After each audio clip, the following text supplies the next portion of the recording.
About to do a video for you guys over the Razer Blackwidow Chroma V2 and the Azio MGK1 RGB. Now what I want to go over with is I want to go over the subtle differences between the two.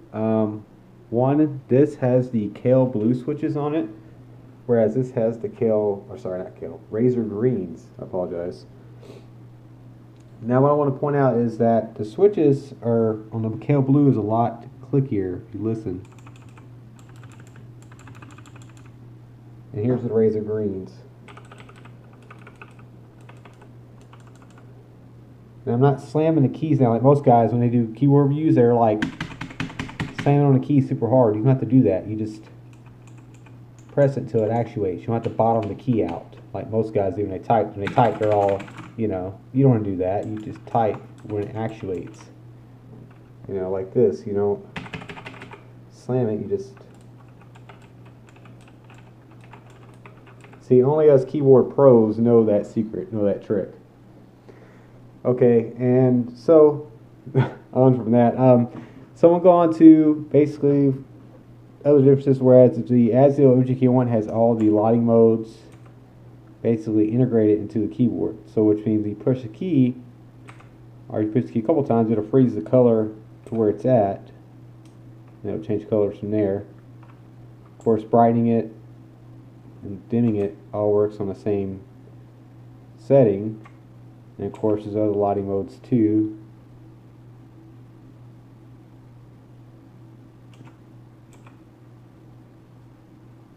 Back to this one, you can actually see where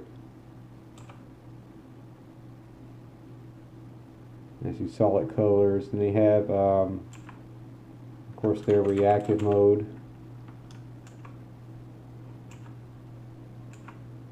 This one is basically you can color or bind the key to whatever color you want.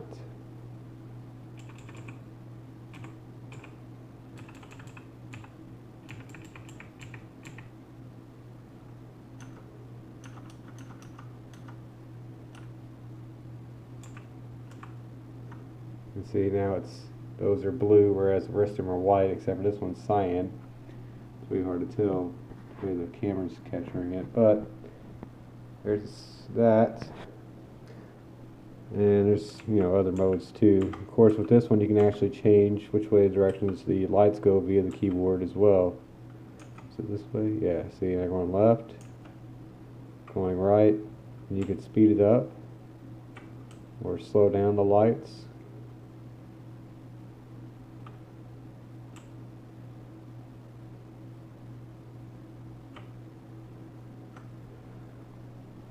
Whereas with Razers, you have actual software that actually opens.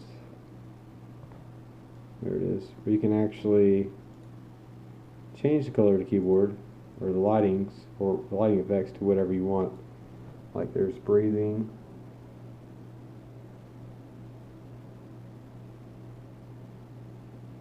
Just fades in and fades out the colors. Then the fire effect, which this is a really cool effect. Actually, I'll take this off so you can actually see it better. And then reactive, which means it basically lights up whatever you have the key color set to. So if you want to set it to like purple, for example, it'll change it to purple.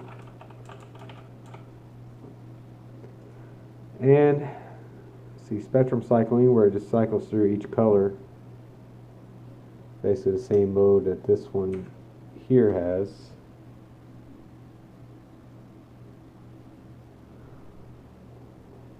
Let's see, this one also has Starlight.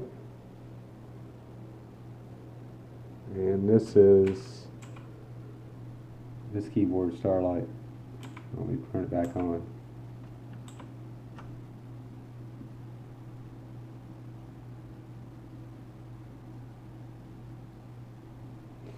Of course, you press the key, it makes it go out more. Watch. See how the colors just trickle across the board? There's the Razer one, just does that. And of course, you got static mode, which you set to whatever color you want. Let's say I do red. fade into red or green or whatever color you want, blue. Let's see what else. Of course, wave mode, which is the default rainbow mode is what I call it. And then ripple, which when you type it does like a rippling effect on the keys. So that's it for the video. Hope you guys like it. I just went over a few of the, honestly, so I'll go over real quick because I'm sorry before I get ahead of myself here. Some of the differences between the two keyboards. This one, the Azio one, Kailh Blue switches, the switches are actually stiffer, and they also have a slower response time as when they come back up, whereas the Razer one, it's a lot quicker response. It's like a fraction of a second difference coming all the way back up, but it's faster than the Kailh Blues. The Azio one it's like the Corsair K70, it's like a Corsair K70 knockoff. It has the audio controls integrated, the mute button, and the volume wheel integrated, into the keyboard. But the keyboard does not have any kind of USB pass-through. It has aluminum top plate, whereas the Razer one is all plastic. And the audio control on the Razer is function and F3 for volume up, F2 for volume down, and F1 for mute. That's the only thing about this keyboard I don't like. If the Razer one had an actual inline volume control, they put a volume wheel over here somewhere, got rid of this, moved this someplace else, like over here. I think that would be, they move this over here and they put a volume wheel here. I think that would be awesome. But it does have USB pass-through. It does have, the mic jack and USB pass-through. It has no kind of, underneath. So I'm going to raise this up a little bit so you guys can see it better.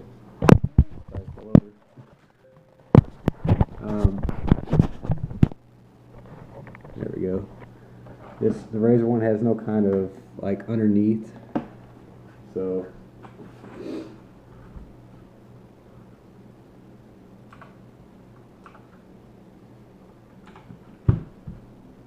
but one thing the Razer one does have is the magnetic rest, which I like. I think is really cool.